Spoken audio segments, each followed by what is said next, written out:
Tình hình ở Afghanistan vẫn căng thẳng đến những giây phút cuối cùng. Trong khi Mỹ vẫn chưa rời đi hẳn, thì hàng loạt tên lửa đã liên tiếp dội xuống Kabul. Chính trị an ninh đã hỗn loạn, hệ thống y tế của Afghanistan cũng được cảnh báo là có nguy cơ sụp đổ. Không giống như những cam kết về quyền phụ nữ mà Taliban đã tuyên bố từ những ngày đầu lên nắm quyền, mới đây một nữ nhà báo đã rời khỏi Afghanistan sau cuộc phỏng vấn với Taliban. Không những thế, Taliban còn cấm sinh viên nam, nữ học chung lớp. Với tất cả những diễn biến như thế này, Trung Quốc lại cho rằng thế giới cần giao lưu với Taliban. Quay lại với Biển Đông, học giả Đài Loan hé lộ mức độ hoạt động quân sự của Mỹ ở vùng biển này. Để nâng cao năng lực quốc phòng, Đài Loan triển khai tên lửa chống hạm Xuân Phàn tại căn cứ quân sự Đài Trung. Các thông tin đáng chú ý khác, ông Biden ngủ gật trong cuộc gặp với Thủ tướng Israel. Về môi trường, sông Euphrates cạn kiệt nước, nguy cơ xảy ra thảm họa nhân đạo. Hàng triệu trẻ em Indonesia trở lại trường học sau hơn 1 năm phong tỏa. Tất cả sẽ được đề cập trong bản tin Thế giới hôm nay ngay sau đây.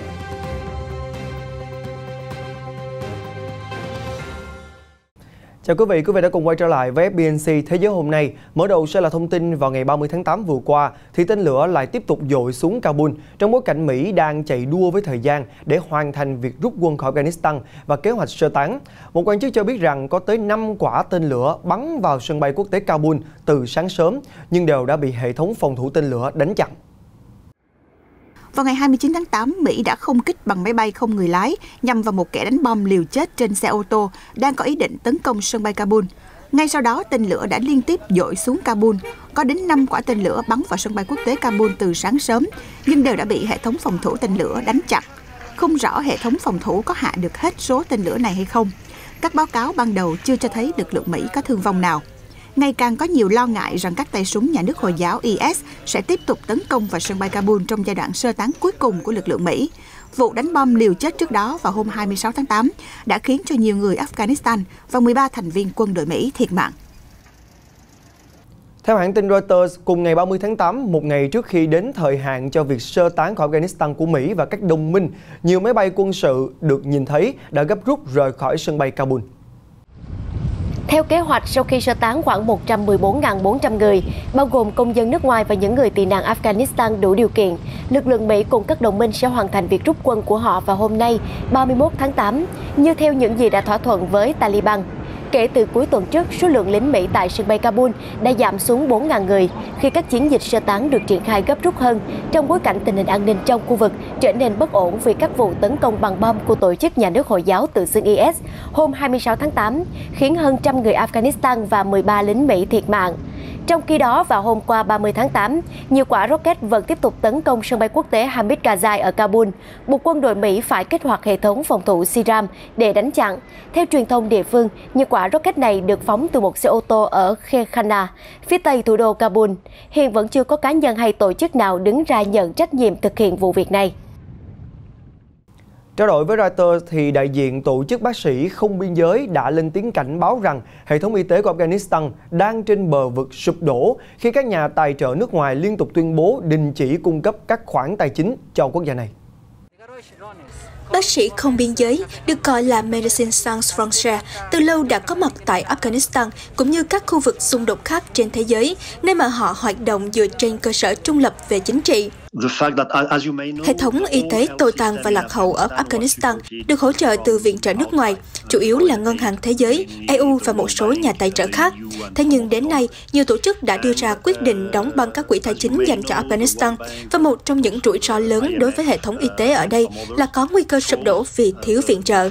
Do đó, các dự án mà tổ chức bác sĩ không biên giới đang triển khai ở quốc gia Tây Nam Á này bao gồm một cơ sở hồi sinh ở tỉnh Khost, một bệnh viện tại tỉnh Helmand và dự án phòng chống lao ở Kandahar, cũng vì thế mà thiếu nguồn cung hỗ trợ và có thể sẽ phải tạm dừng.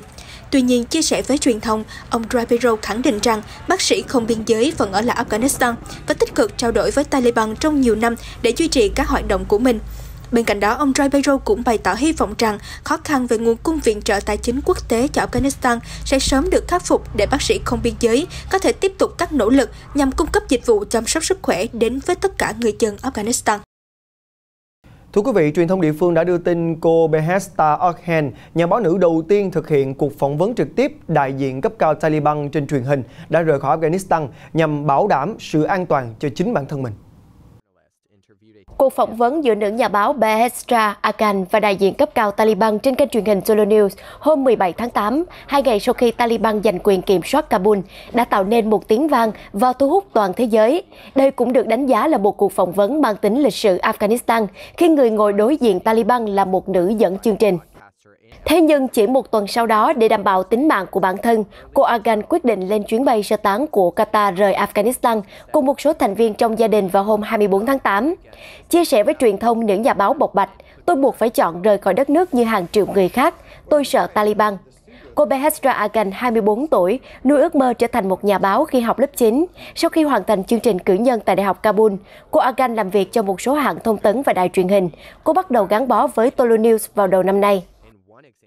Và ngay sau đó, chính phủ Mexico cũng đã cho biết đã tiếp nhận thêm 86 nhà báo Afghanistan cùng với gia đình của họ trong chuyến bay sơ tán thứ 3 của mình. Hầu hết những người này đều làm việc cho tờ báo The Wall Street Journal, chi nhánh tại Afghanistan. Trong một tuyên bố, thì các nhà chức trách gọi việc tiếp nhận người tị nạn từ Afghanistan là một quyết định chính trị, được thực hiện dựa trên những giá trị truyền thống về hỗ trợ nhân đạo, đồng thời khẳng định sẽ sẵn sàng cung cấp sự bảo vệ cần thiết để bảo đảm tính mạng cho những người bị đe dọa. Trước đó, thì Mexico cũng đã tiếp nhận 124 nhà báo Afghanistan cùng với gia đình, gồm nhân viên của New York Times vào hôm 25 tháng 8. Thưa quý vị, trong một thông báo hôm 29 tháng 8, quyền Bộ trưởng Giáo dục Đại học Afghanistan do Taliban chỉ định, ông Abdul Bawi Haqqani đã thông báo sinh viên nữ được phép trở lại trường học, tuy nhiên lại bị cấm học chung với các nam sinh viên. Phát biểu tại một hội nghị về giáo dục ở thủ đô Kabul, Afghanistan, ông Abdul Baqi Haqqani, quyền Bộ trưởng Giáo dục của chính quyền Taliban, tuyên bố rằng nữ giới có quyền được học tập, thế nhưng lại không được phép học chung lớp với nam sinh. Nhân dịp này, ông Haqqani cũng cam kết rằng các trường đại học sẽ được mở cửa lại, cũng như đội ngũ giảng viên và nhân viên của Bộ Giáo dục sẽ được trả lương. Tham gia hội nghị này còn có sự tham gia của nhiều nhà giáo dục đại học, viện sĩ và các quan chức giáo dục thuộc chính quyền cũ. Có thể thấy Taliban tiếp tục thể hiện một thái độ ôn hòa hơn đối với các vấn đề liên quan tới nữ giới. Tuy nhiên, người dân Afghanistan cũng như cộng đồng quốc tế vẫn hoài nghi rằng liệu Taliban có thực hiện các cam kết mà lực lượng này đưa ra hay không. Trong một cuộc điện đàm với Ngoại trưởng Mỹ Antony Blinken vừa qua, thì Ngoại trưởng Trung Quốc Vương Nghị cho rằng thế giới cần phải giao lưu với Taliban vừa mới lên nắm quyền ở Afghanistan, đồng thời tích cực hướng dẫn lực lượng này. Theo thông báo của Bộ Ngoại giao Trung Quốc, trong cuộc điện đàm với Ngoại trưởng Mỹ Antony Blinken, ông Vương Nghị nói rằng Mỹ nên hợp tác với cộng đồng quốc tế để cung cấp viện trợ kinh tế và nhân đạo cho Afghanistan, giúp chế độ mới vận hành chính quyền một cách bình thường và duy trì ổn định xã hội, ngăn đồng nội tệ khỏi bị phá giá và ngăn chi phí sinh hoạt khỏi tăng cao. Đồng thời, thế giới cũng cần giao lưu và tích cực hướng dẫn cho Taliban. Ngoài ra, ông Vương còn cho rằng việc rút quân vội vã có thể giúp cho các tổ chức khủng bố tập hợp lực lượng và trở lại mạnh mẽ hơn. Trung Quốc hiện vẫn chưa chính thức công nhận Taliban là lực lượng cầm quyền mới tại Afghanistan.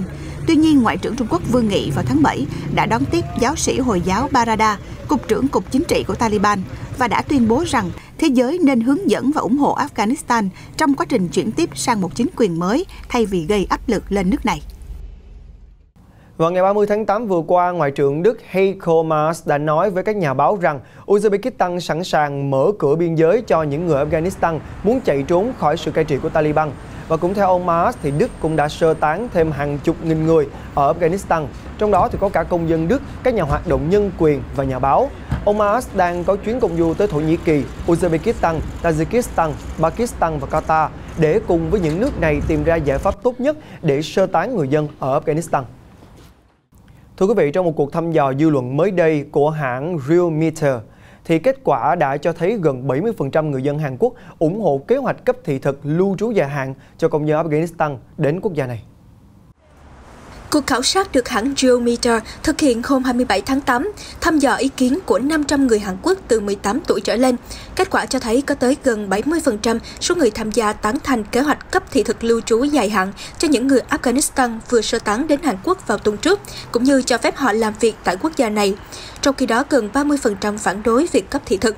Vào tuần trước, Hàn Quốc đã tiếp nhận khoảng gần 400 công nhân Afghanistan, bao gồm các chuyên gia y tế, giảng viên dạy nghề, chuyên gia công nghệ thông tin, thông dịch viên từng làm việc cho Đại sứ quán Hàn Quốc tại Kabul và các cơ sở cứu trợ nhân đạo của Hàn Quốc ở Afghanistan. Theo quy định, những người này sẽ được cấp thị thực C3 ngắn hạn, sau đó là thị thực F2, cho phép họ làm việc và cư trú ở Hàn Quốc tối đa 5 năm.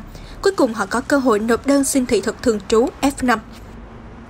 Hãng tin Reuters cũng đã đưa tin Bộ Quốc phòng Nga mới đây cũng đã triển khai cuộc tập trận gồm 500 binh sĩ thuộc lực lượng bộ binh cơ giới tại vùng núi của Tajikistan, khu vực sát với biên giới với Afghanistan.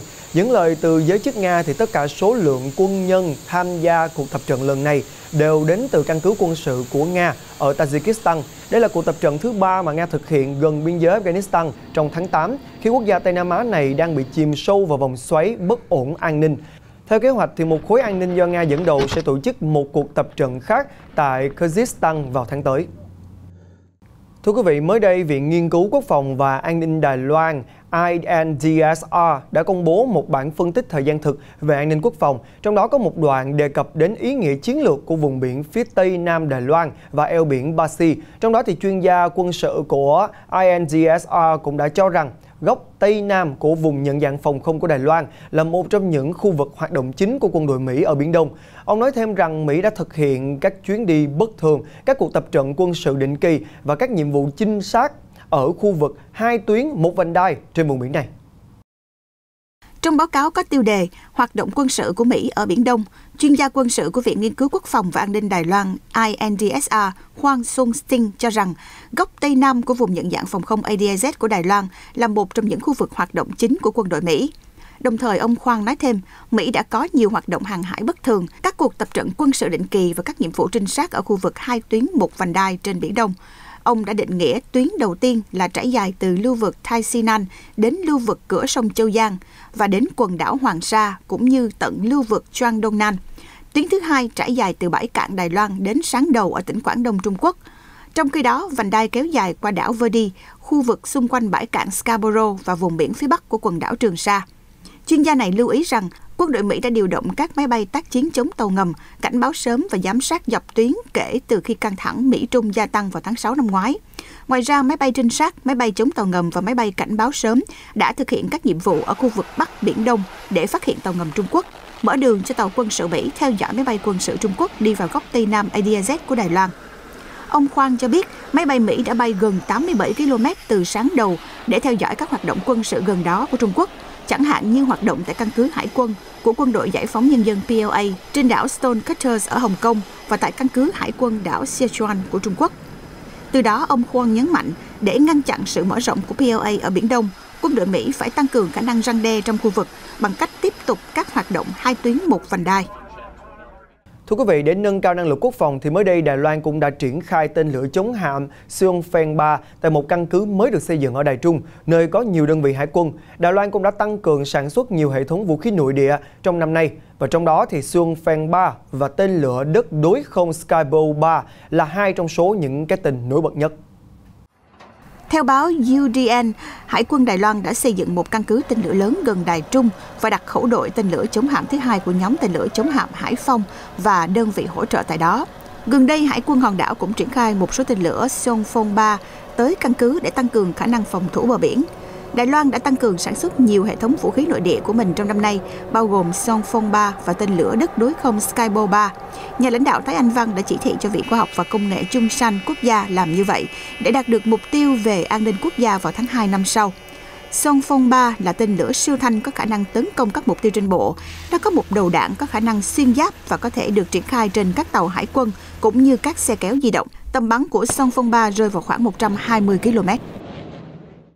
Xin được chuyển sang các thông tin khác. Tại Đức vào tối 29 tháng 8, cả ba ứng viên thủ tướng đã có cuộc tranh luận trực tiếp trên truyền hình. Đây là cuộc tranh luận đầu tiên giữa ba ứng cử viên khi mà chỉ còn gần 4 tuần nữa là đến ngày tổng tuyển cử nhằm tìm ra người kế nhiệm thủ tướng Đức Angela Merkel. Và theo kết quả của một cuộc thăm dò do Viện Thăm dò Forsa thực hiện ngay sau khi cuộc tranh luận đầu tiên, thì Phó Thủ tướng kiêm Bộ trưởng Tài chính Olaf Scholz, đại diện cho đảng Dân chủ xã hội SPD, tỏ ra giành ưu thế trước hai đối thủ còn lại.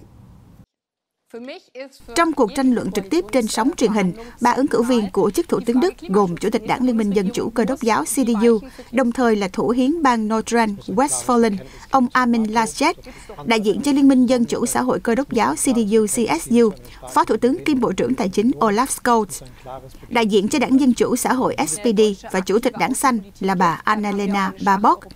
Trong suốt cuộc tranh luận kéo dài gần 2 giờ trên truyền hình RTL và NTV, các ứng cử viên đã tranh luận về một loạt các vấn đề được quan tâm, bao gồm vấn đề Afghanistan, đại dịch Covid-19 cũng như kế hoạch đối với những ngày tháng đầy khó khăn phía trước, các biện pháp ngăn chặn tình trạng biến đổi khí hậu, khả năng tăng thuế và vấn đề an ninh.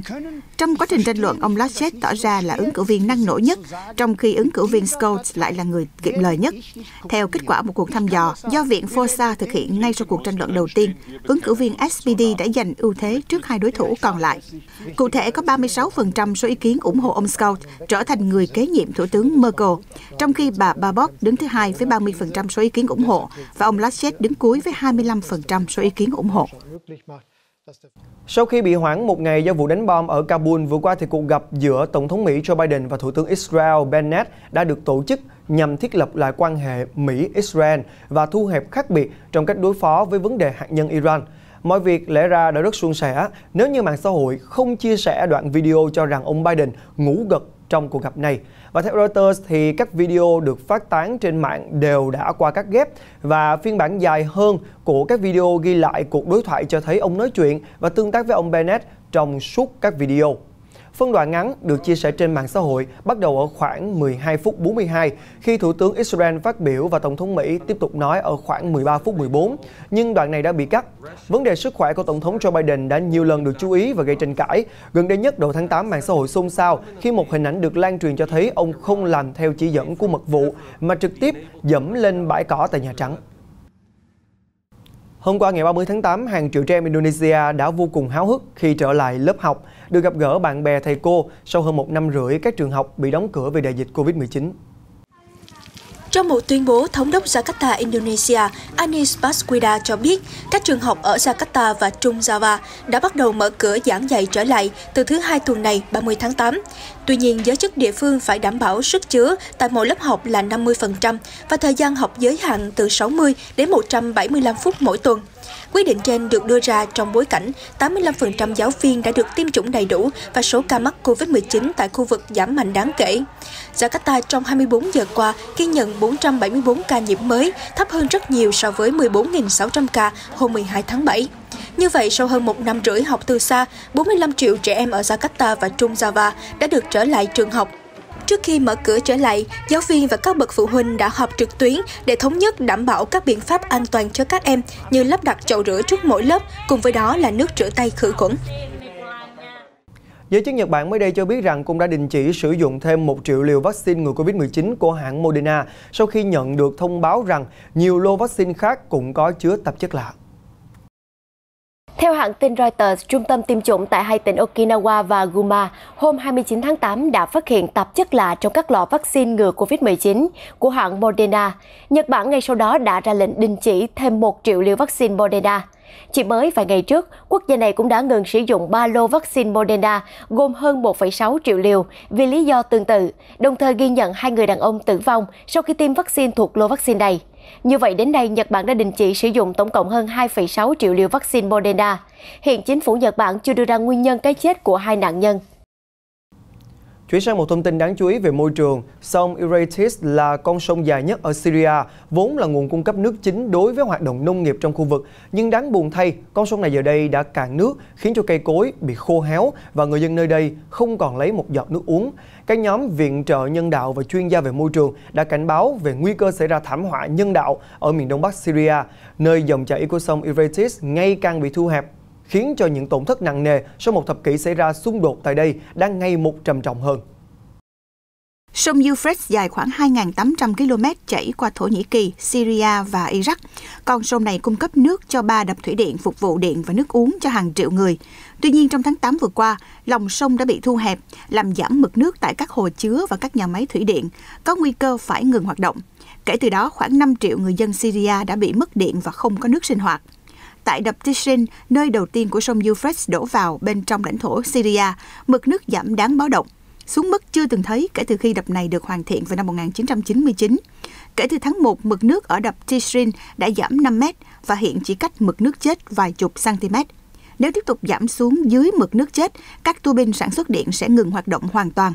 Và nếu chuyện này xảy ra, đó sẽ là một thảm họa nhân đạo. Kể từ năm ngoái đến nay, sản lượng điện ở Đông Bắc Syria đã giảm 70%. Trong khi đó, 2 trong số 3 trạm xử lý nước sạch dọc sông Euphrates đang hoạt động dưới công suất hoặc đã ngừng hoạt động. Và thông tin vừa rồi cũng đã khép lại FBNC Thế giới hôm nay. Còn Huy cảm ơn quý vị đã quan tâm theo dõi. Xin chào và hẹn gặp lại quý vị vào ngày mai.